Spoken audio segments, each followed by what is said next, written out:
சமீபத்தில் ஒரு திரைப்படம் வந்துச்சு. என்ன படம்? ஹபீபி. ஏதாவது முஸ்லிம்களுடைய வாழ்க்கையை பற்றி சொல்லியிருக்கு, அதுவும் அந்த தெற்கத்தி பக்கத்து முஸ்லிம்களோட வாழ்க்கையை பற்றி சொல்லியிருக்குன்னு சொல்லி சொன்னாங்க. இப்ப நம்ம எல்லாம் தெற்கத்தி பக்கத்துல தான் இருக்கிறோம் நான் நினைக்கிறேன். கடைநல்லூர், தென்காசி, திருநெல்வேலி இதெல்லாம் ஒரு காலத்துல ஒரே மாவட்டமா தான் இருந்தது. இப்பதான் தென்காசி, திருநெல்வேலி எல்லாம் தனித்தனியா பிரிச்சிருக்காங்க. நீங்க தெற்கத்தி பக்க முஸ்லிம்கள் பெண்மணிகள் அப்படிங்கிறதுனால உங்ககிட்ட இந்த கேள்வி கேட்கிறேன். பெண்கள் அழுது தெரிய தாவணி போட்டுக்கொண்டு அந்த தாவணியை அறந்தலைக்கு போட்டுக்கொண்டுதான் வீட்டை விட்டு வெளியே போய் குளத்துக்கு போய் தண்ணி எடுத்துட்டு வந்து ஹிஜாப் இல்லாம தலைக்கு துணி இல்லாம ஸ்கூலுக்கு போய் பாடம் படிச்சுட்டு அப்படிதான் இந்த ஊர்கள்ல பெண்கள் இருந்தாங்களா? அப்படிதான் இருந்தாங்க. முன்னாடி அப்படி இருந்தாங்க, இப்ப மாறி இருக்காங்க. இல்ல முன்னாடி அப்படி இருந்தாங்க, இன்னும் கொஞ்சம் பேர் அப்படி இருக்காங்க. எப்படியான பதில்கள்? இதுக்கு பேர் இஸ்லாமா? இதுக்கு பேர் இஸ்லாமிய வாழ்வியலா?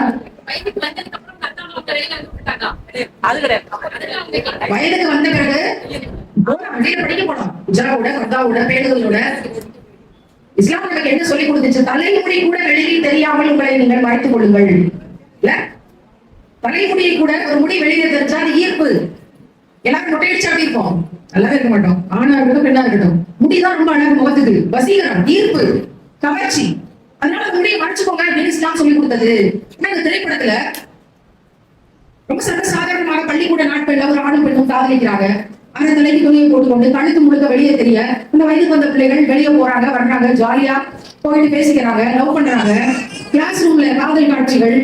அந்த பாய்ஸ் அந்த பெண் பிள்ளைகளோட கிளாஸ்க்கு வர்றாங்க. அந்த டீச்சர் கிண்டல் அடிக்கிறாங்க. டீச்சரே அந்த தலைக்கு துணி போட்டுருக்காங்க. அவங்க ஒரு முஸ்லீம் டீச்சரா காட்சி காட்டப்படுகிறது. பொம்பளை பிள்ளைகளை பாக்குறதுக்காக என்னவெல்லாம் காரணம் சொல்லிட்டு வர்றாங்க அப்படிங்கிற வசனங்கள் வைக்கப்படுது. நான் இந்த படத்தை பார்க்கல.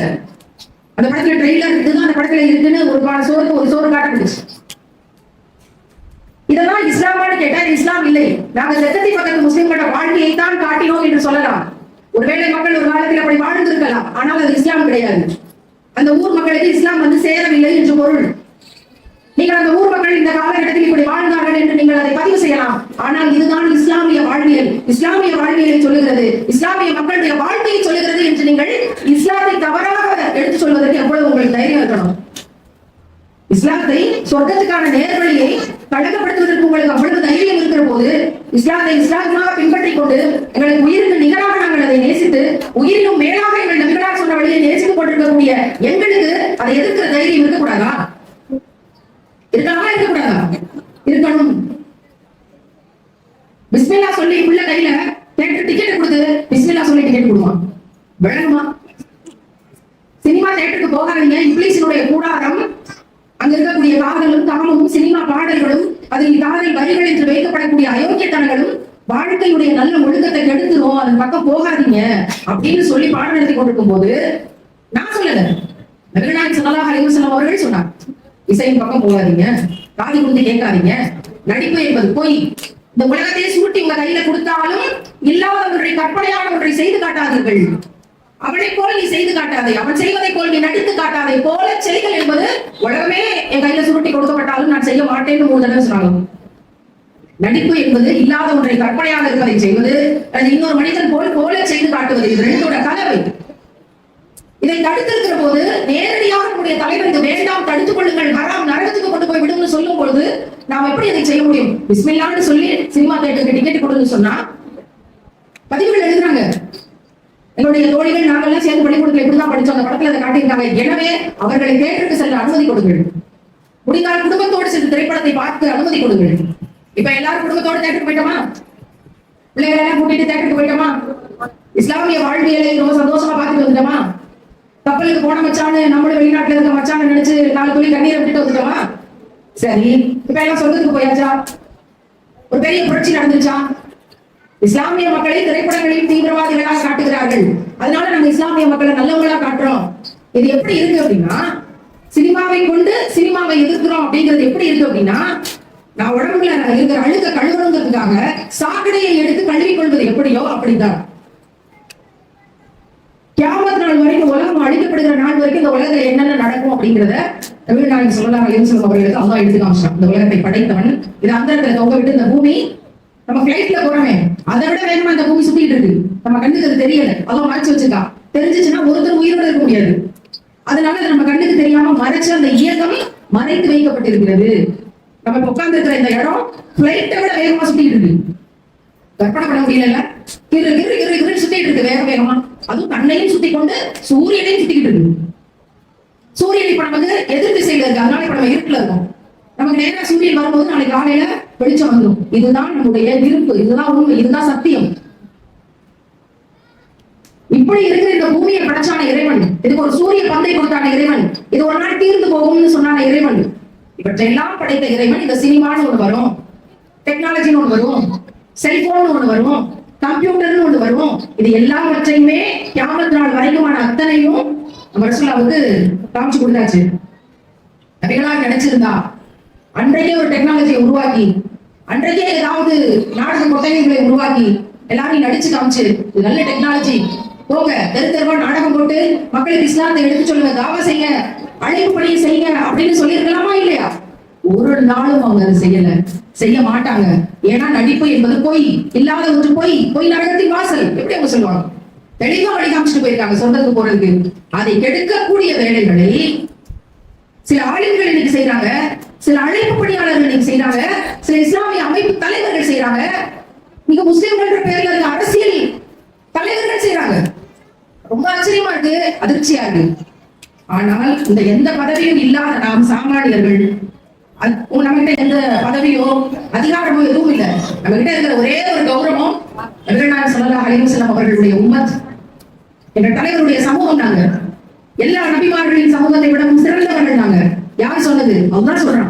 எதுல சொல்லியிருக்கான்? திருக்குறள்ல சொல்லியிருக்கான். என்னன்னு சொல்லியிருக்கான்?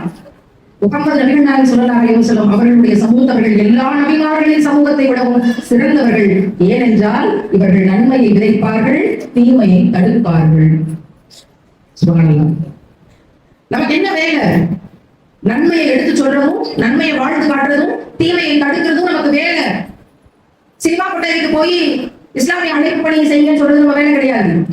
தீமையின் வழியாக தீமையை தடுக்கவே முடியாது. குர்ஆன் சொல்லுது, அது நம்ம வேலை கிடையாது. ஒருவேளை அப்படி உங்கள் வீட்டு பிள்ளைகள் யாராவது சினிமா பார்த்துட்டு இந்த படம் அப்படி இப்படி யாராவது பேசி இன்னும் அடுத்த படத்துக்கு போகலாம், இது மாதிரி நிறைய படம் எடுக்கிறதுக்கு ஆள் தயாராகிட்டு இருக்காங்க அப்படின்னு யாராவது உங்க வீட்டுல அன்பொன்னும் இன்பொன்னுமாக பேசிக் கொண்டிருந்தால் தடுக்க வேண்டியது மூமினான இறை நம்பிக்கையாளராக இருக்கக்கூடிய தாய் தகப்பனின் கடமை. கூட நீங்களே சொல்லி பிஸ்மில்லா சொல்லி டிக்கெட்டை வாங்கிட்டு பிள்ளைகளை கூட்டிட்டு போயிடாதீங்க. அத்தனை வழிகளா போயிடும். அந்த கை சேர்ந்ததுக்கு பிறகு எந்த விதமான நிவாரணமும் கிடைக்காம போயிடும். எச்சரிக்கை அடைந்து கொள்வோம். ரொம்ப அழகா முலாம் பூசி இன்னைக்கு தீமைகள் தரப்பட்டு இருக்கு. இனிப்பு தடவை ரொம்ப டேஸ்டா இருக்கும் தெரியுமா? இது ரொம்ப ருசியா இருக்கும் தெரியுமா? இது ரொம்ப உடம்புக்கு ஆரோக்கியம் தெரியுமா? அது போக இது இஸ்லாமிய சமூகத்துக்கு ரொம்ப நல்லது தெரியுமான்னு விஷத்தை முலாம் பூசி விற்கிறதுக்கு இன்னைக்கு விற்பனையாளர்கள் தயாராயிட்டாங்க. அதுல நம்ம ஏமாந்து போயிட மாட்டோம்னு நம்ம நம்புறோம். இப்ப இங்க இருந்து கேட்டுக்கொண்டிருக்கக்கூடிய யாராக இருந்தாலும் ஏமாந்துட மாட்டோம்னு நம்புவோம். என்ன சொல்றீங்க? இன்ஷா அல்லாஹ் சொல்லுவோம், சத்தமா சொல்லுவோம். ஏமாந்துடாம இருப்போம். நமக்கு இயற்கையாக பலவீனங்கள் இருக்கலாம், நம்ம இஸ்லாத்தை கடைபிடிக்காம இருக்கலாம். ஆனா அதுதான் இஸ்லாம்னு சொல்ல முடியுமா? இல்ல. ரொம்ப ஆபத்தான காலகட்டத்தில் வாழ்றோம். வறுமை நெருங்கி கொண்டிருக்கிறது என்பதற்கு சாட்சி சொல்லக்கூடியவங்களாக வாழ்றோம். மகளிர் இஸ்லாம் வந்து கொண்டே இருக்கிறார்கள். இந்த வந்துட்டாங்களான்னு கேட்கக்கூடிய இடத்துல நிற்கிறோம். நாம எல்லாம் விட்னஸ். இது எல்லாத்தையும் தாண்டி 5 வேளை தொழுது அல்லாஹ்வை நம்பி இந்த சமூகத்தில் இருக்க தீமைகளில் இருந்து நம்மை தடுத்துக் கொண்டு பெண்கள், பெண் குழந்தைகள் பாதுகாப்புக்காக ஏதாவது ஒரு வழியில வேலை செஞ்சு நம்ம சொர்க்கத்துக்கு போயிருக்கோம். எப்படியாவது நரகத்தின் வாடை கூட நம்ம பக்கம் வந்துடக்கூடாது. அப்படியே கமிச்சிடணும். இன்ஷா அல்லாஹ். எங்க இருந்து போகும்போது ஒரு உடை சீர்திருத்தத்தோட போவோம். பிளைன் பண்ணா, பிளைன் மக்கனா, ஷால் அது சின்ன கழுத்து சுத்தி டிசைனா போடாம ரொம்ப பெருசா நீளமா முட்டிக்கால் வரைக்கும் வரக்கூடிய அழகுக்கு இந்த ஷாலையும் மக்கனாவையும் லூசா பயன்படுத்தக்கூடிய பாக்கியத்தை இறைவன் நமக்கு தரணும். இதுக்குள்ள புகுந்துக்கிட்டா ஒரு கவசத்துக்குள்ள புகுந்த மாதிரி தான். அவ்வளவு தைரியமா இருக்கும். வெளியில என்ன பரப்புறாங்கன்னா இஸ்லாமிய பெண்கள் வரலாற்றாவை போட்டுக்கிட்டு அடிமைகள், அறிவற்றவர்கள், முட்டாள்கள், கண்ணியமற்றவர்கள், விவரமற்றவர்கள், உலக தெரியாது, பிற்போக்குத்தனவாதிகள், அடிப்படைவாதிகள் பேசிக் கொண்டிருக்கிறாங்க. உலகத்திலேயே கண்ணியம் மிக்கவர்கள், நாகரிகம் மிக்கவர்கள், அறிவாளிகள், படைப்பாற்றல் திறன் மிக்கவர்கள், சகிப்புத்தன்மை மிக்கவர்கள், பொறுமைசாலிகள், உலகத்துல எல்லா சாதனைகளையும் படைக்கக்கூடிய தகுதி படைத்தவர்கள் பட்டியல் எடுத்தால் அதில் முதல் வரிசையில் இருக்கக்கூடியவர்கள் மூமினான இஸ்லாமிய பெண்கள் தான். சுப்ஹானல்லாஹ். இதுதான் உண்மை. அந்த உண்மையை மறைக்கிறதுக்காகத்தான் வெளியில இஸ்லாமிய பெண்களுக்கு ஒன்றும் தெரியாது, அவங்களுக்கு என்ன அறிவு இருக்க போகுது, கோழைகள், தன்னை மறைத்துக் கொள்ளக்கூடிய கோழைகள் அப்படின்னு வெளியே முற்போக்குவாதம் பேசக்கூடிய ஆட்கள் பேசிக் கொண்டிருக்கிறார்கள். அவங்க என்ன சொல்றாங்க, எவ்வளவுக்கு எவ்வளவு கம்மியா ட்ரெஸ் போடுறியோ அவ்வளவுக்கு எவ்வளவு அறிவாளின்னு சொல்றாங்க. நம்ம என்ன சொல்றோம், எவ்வளவுக்கு எவ்வளவு உடையின்படியாக எங்களை நாங்கள் மறைத்துக் கொள்கிறோமோ அவ்வளவு கண்ணியம் மிக்கவர்கள், இந்த கண்ணியம் எங்களுக்கு அறிவை பெற்று தரும் அப்படின்னு நம்ம சொல்றோம். எது உண்மையான அறிவு அப்படிங்கிறத நமக்கு இஸ்லாம் ரொம்ப அழகாகவே சொல்லிக் கொடுத்துருக்கு. ஆனா அது அடுத்த தலைமுறைக்கு கொண்டு போய் சேர்க்கிறதுல பல சிக்கல்கள் இருக்கத்தான் இருக்கும்னு சொல்ல சொல்லிட்டு போயிட்டாங்க.